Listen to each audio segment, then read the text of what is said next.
Rain hammered the steel roof of Melrose Diner just after midnight, turning the place into a refuge for the worn-out and the overlooked. Naomi Brooks moved between tables with a steady focus of someone holding her entire life together by threads. Her daughter's inhaler, overdue rent, the manager's constant threats. She was wiping down booth 6 when a frail hand pushed a damp $5 bill toward her. Henry Calloway, though no one here knew that name, sat hunched in a torn gray coat, eyes hollow from a night spent outside. "That's all I've got," he whispered. Before Naomi could speak, the manager snapped. "If he can't pay, he's out." Henry flinched. Naomi didn't. She placed her hand over the bill and pushed it gently back.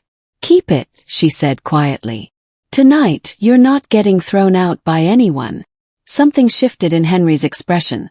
Shock, then something older, deeper, as if her words had cracked open a part of him he'd buried under wealth, power, and silence. Naomi felt only the weight of the moment, not knowing he wasn't a beggar, but a billionaire searching for a reason to still believe in people. And with one small act of defiance, Naomi changed the course of his empire, before she even learned his real name. 4 more stories that stay with you long after they end. Subscribe to Canada's Heartfelt Tales. The moment Henry stepped out of the diner, the rain swallowed him again, drumming against the pavement in steady bursts. Naomi watched through the foggy window as he disappeared into the night, unaware that her small decision to defend him was already echoing far beyond Melrose Diner. She returned to her tables, but something inside her felt unsettled, a faint tremor, as if the world had shifted without asking permission. The next morning, exhaustion clung to her like a second uniform. The manager, Victor Gaines, cornered her before she could clock in. "You cost us money last night," he snapped. "Feeding strays. Telling me how to run my damn diner." Naomi kept her voice steady. "He needed help. That's all." Victor stepped closer, his breath sharp with coffee and cruelty. "Do it again and you're done here. I don't need charity cases ruining my bottom line." She didn't flinch. "Maybe you don't. But I do." Victor scoffed and walked away, but she could feel his anger lingering like grease in the air. Across the city, Henry Calloway was giving instructions nobody expected. In a penthouse overlooking steel towers and restless streets, he met his attorney again. "She doesn't know me, Arthur. That's the point. I want to see how the world treats someone with nothing before I decide what to do with everything." Arthur studied Henry's thinning frame, the rasp in his breathing. "And your children?" Henry's eyes hardened. "They've already shown me who they are." While Henry made silent preparations, Naomi pushed through her day. Tips were low, customers were curt, and Victor found every excuse to remind her who controlled her paycheck. But she carried herself with quiet resilience, the same strength that kept her daughter clothed, fed, and hopeful. By late afternoon, something unusual happened. Booth 6 was occupied again. The old man sat alone, hands wrapped around another chipped mug. Naomi approached with a tired smile. "You came back." "I wasn't sure I should," Henry murmured. "But last night, you treated me like I mattered." Her expression softened. "Everyone matters." Henry looked down, guilt flickering across his face. "Not in most places." Before she could respond, Victor stormed over. "You again," he barked. "This isn't a shelter." "Out." Henry stiffened. Naomi stepped between them, heart pounding. "He's not hurting anyone. And he's a paying customer." Victor laughed. "Paying? You think I didn't see that pathetic $5? He's a liar and a leech." Something in Henry's posture straightened, not with arrogance but with quiet authority. Naomi held up her hands. "Victor, that's enough." "No. I'm done with this." Victor grabbed Henry's arm. "Get out before I throw you out." Naomi slapped his hand away. "Touch him again and I'll call the police." The entire diner fell silent. Victor's face reddened. "You're fired," he hissed. Henry inhaled slowly. Naomi said nothing. She simply untied her apron, laid it on the counter, and guided Henry outside. Victor shouted after them, but she didn't turn. On the sidewalk, Henry looked devastated. You shouldn't have done that. Naomi shrugged lightly. I didn't lose much. Just a job that stopped respecting me. Henry's voice trembled, not from age but emotion. People don't stand up for me. Not even when I had everything. Naomi frowned, confused. What do you mean? Henry shook his head. Someday you'll understand. 2 days passed. Naomi scrambled to find part-time work, juggling calls, interviews, and her daughter's needs. Money thinned. Fear tightened around her ribs. But she never regretted defending Henry. Meanwhile, Henry's world erupted like a storm without warning. Marcus Calloway barged into the penthouse. His voice laced with fury. Dad, what is this nonsense about restructuring the trusts? You're not thinking clearly. Elena followed, her tone sharp and rehearsed. We're your children. If you're planning something drastic, the board deserves transparency. Henry sat calmly in his leather chair, the skyline glowing behind him. You're not worried about me. You're worried about losing control. Marcus slammed his fist into the desk. You owe us the truth.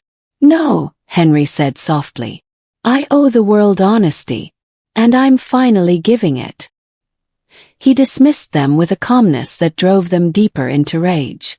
They hired investigators, scoured Henry's movements, tracked down the diner, questioned Victor, even searched Naomi's background. They found nothing because Naomi had nothing to hide. But Victor had plenty. Henry's investigators, now acting quietly on his behalf, uncovered everything Naomi never knew. Unpaid wages, discrimination complaints, stolen tips, threats, tax fraud buried under doctored spreadsheets.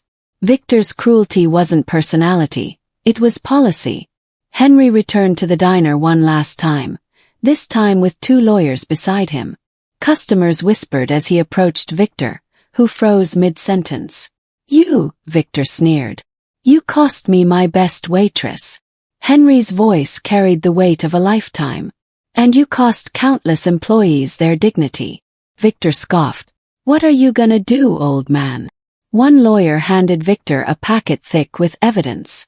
You're being sued for wage theft, racial discrimination, harassment, and tax evasion, she said calmly. Your business license is under immediate review. Victor's face collapsed. What? From who?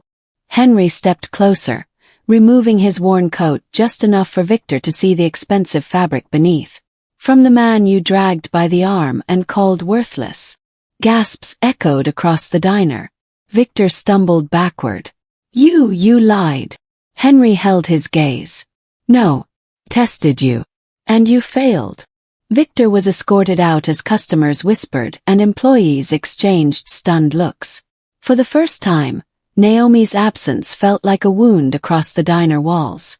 That evening, Henry arrived at Naomi's apartment building, a modest structure with flickering hallway lights. Naomi opened the door cautiously. Henry, are you okay? He swallowed hard. I should be asking you that. She invited him inside. Her daughter played quietly at the table, drawing flowers on scrap paper. Henry watched her with a tenderness he hadn't felt in years. I came to thank you, he said. And to tell you something important. Naomi sat across from him. What is it? Henry's eyes glistened. My name isn't Henry Miller. It's Henry Calloway. Naomi blinked. The billionaire. Yes. And I'm dying. The room fell still. But before I go, he continued, I want to leave my legacy in the hands of someone who knows the value of dignity. Naomi shook her head. Why me? Because the world tried to take everything from you, Henry whispered. And you still chose kindness. Tears spilled down Naomi's cheeks. Her daughter climbed onto her lap, confused but curious. Henry smiled softly at the child. This, he murmured, is who deserves a future. Meanwhile, across the city, Marcus and Elena panicked as the first legal notices arrived. Investigations opened. Audits began. Investors questioned their integrity. Board members whispered about replacement. Their downfall had begun. And it was only the beginning. The confrontation came 3 weeks later inside the Sterling Holdings boardroom, where the city lights burned like judgment across polished glass. Naomi stood quietly near the doorway as Marcus and Elena burst in, guards and lawyers scrambling behind them. They had pushed their final attack. False claims, forged reports, a desperate attempt to paint her as an opportunist. But Henry had prepared for this moment. His attorney opened a sealed file, revealing recordings, emails, and financial trails that traced every scheme the siblings thought they'd hidden. Gasps filled the room as their own signatures glowed on the screens. Marcus went pale. Elena staggered back. The board voted within minutes. Both removed, both barred from the company they once tried to control. Security escorted them out while shareholders whispered the truth, that the empire collapsed only where greed lived. Naomi didn't celebrate. She simply breathed, steady and grounded, knowing the world didn't bend because someone believed in her, but because she had refused to surrender her dignity. The trust Henry left her wasn't a reward. It was a reminder that compassion can outlast power when everything else falls away. As she walked out of the tower, dusk settled across the skyline, and the first lights flickered on like small, steady promises. If this story moved you, please like, share, and help Canada's Heartfelt Tales grow by subscribing for more stories that stay with you.